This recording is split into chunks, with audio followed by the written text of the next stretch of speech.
Some towns don't die. They just forget how to live. In 1873, a place called Mercy's End, tucked deep in the Wyoming hills, did just that. Not a ghost town, not abandoned, but something worse. The people stayed. They worked. They sang. And no one outside ever knew why they stopped writing letters. Mercy's End wasn't much to look at.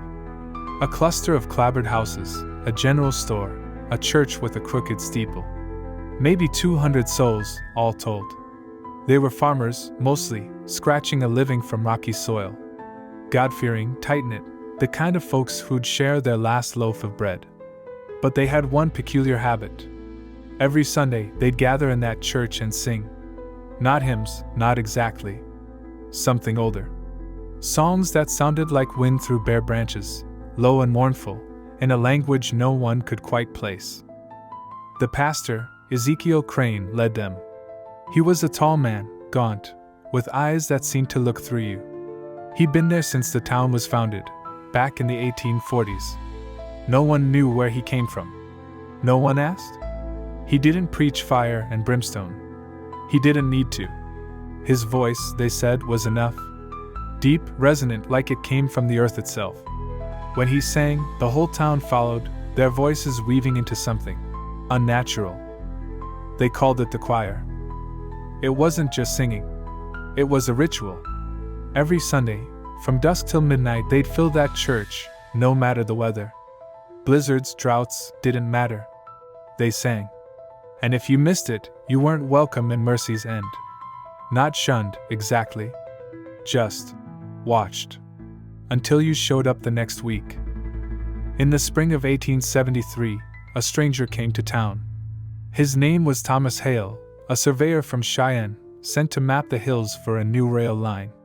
He was young, maybe 25, with a quick smile and a notebook full of sketches. He wasn't the first outsider to visit, but he was the first to stay longer than a night.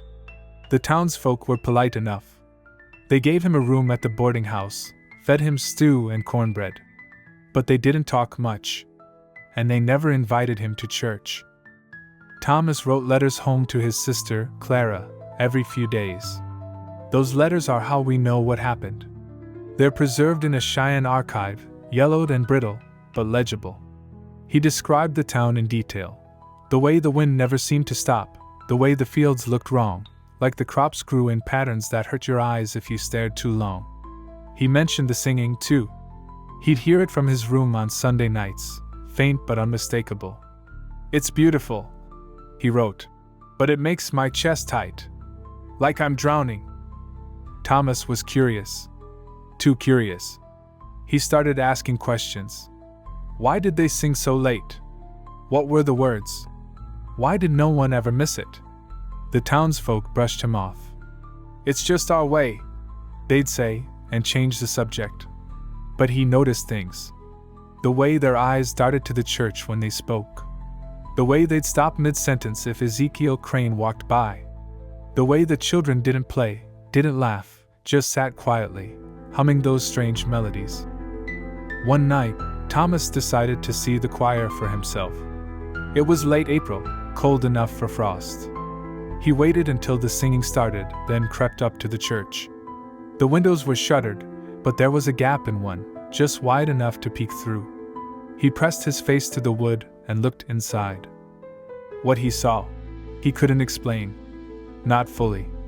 In his next letter, he wrote, "They weren't just singing. They were calling something. Their mouths moved, but the sound didn't match. It was too big, too deep, like it came from under the floor. And their eyes, they were open, but they weren't seeing. Not the church, not each other. Something else." He said Ezekiel stood at the front, arms raised, his voice louder than the rest. The air inside looked wrong, like it was shimmering, bending. Thomas swore he saw shapes in that shimmer, tall, thin, moving in ways that made his head hurt. He watched for maybe 10 minutes before he couldn't stand it anymore. His hands were shaking so bad he dropped his notebook. He ran back to the boarding house and didn't sleep that night. The next day, Thomas tried to leave. He packed his bag, saddled his horse, and headed for the road out of town. But the road wasn't there. Not like it should have been. He'd ridden in from the south, a clear dirt path through the hills. Now it was gone. Just grass and rocks, like it had never existed. He tried following the river instead, thinking it'd lead him to Cheyenne. But the river looped back on itself, bringing him right back to Mercy's End.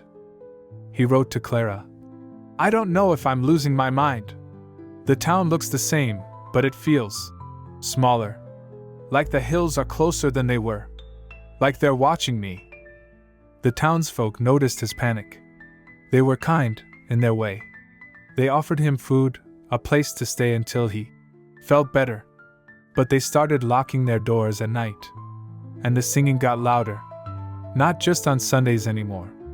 Every night, from dusk till dawn, the church glowed with candlelight, and that sound, that awful, beautiful sound, filled the air. Thomas stopped sleeping. He'd sit in his room, scribbling in his notebook, trying to make sense of it. He wrote about the patterns in the fields again, how they seemed to shift when he wasn't looking. He wrote about the children, how they'd stare at him now, humming under their breath. He wrote about Ezekiel, who'd started visiting him, standing outside his window at night, just watching. By May, Thomas was desperate. He decided to confront Ezekiel. He waited until morning, when the singing stopped, and marched to the church. The door was open. Ezekiel was inside, alone, polishing the pews. Thomas demanded answers. What was the choir? Why couldn't he leave? What were they calling? Ezekiel didn't answer at first. He just smiled, that thin, knowing smile. Then he said, "You've heard it, haven't you? The truth in the song. It's not for us to leave, Thomas. It's for us to stay. To sing. To make room." "Make room for what?" Thomas asked. Ezekiel's smile widened. "For what's coming." Thomas didn't write much after that. His letters got shorter, his handwriting messier. He stopped trying to leave. He stopped asking questions. But he kept watching the choir. He'd go every night now, not sneaking anymore, just standing outside the church, listening. In his last letter, dated May 27, 1873, he wrote, "I understand now. The song isn't theirs. It's older. It's always been here. The town, the people, they're just vessels. I can't stop humming it. Clara, if you get this, don't come looking for me. Burn this letter. Forget my name." That was the last anyone heard from Thomas Hale. His letters stopped. Clara, worried, sent a telegraph to Cheyenne, asking about her brother. A marshal was dispatched to Mercy's End. He found the town empty. Not abandoned, not exactly. The houses were tidy, beds made, dishes washed. The general store was stocked. The church was spotless, candles still burning. But there was no one. Not a single person. Not Thomas, not Ezekiel, not the children. Just silence. The marshal searched the hills for days. He found nothing. No bodies, no tracks, no sign of where they'd gone. The only thing he noted in his report was the fields. They were wrong, he said. The crops grew in spirals, tight and unnatural, like something had pressed them into the earth. He didn't stay long. Mercy's End was never repopulated. The railroad skipped it. The town just sat there, rotting slowly. By the 1900s, it was gone, swallowed by the hills. But there's a story, told by trappers and hunters who passed through those parts. They say on quiet nights, when the wind dies down, you can still hear it. A low, mournful sound, like a choir singing in the distance. Not English, not any language you know. And if you follow it, if you try to find the source, the hills start to feel smaller. The paths start to loop. And you realize you're not alone. No one knows what happened to the people of Mercy's End. No one knows what they were singing to, or what Ezekiel meant by making room. But I'll tell you this. If you ever find yourself in the Wyoming hills, and you hear a song you can't quite place, don't listen. Don't hum along. Just walk away. Because some songs aren't meant to be sung. Some songs want you to stay. and once they have you, they never let go.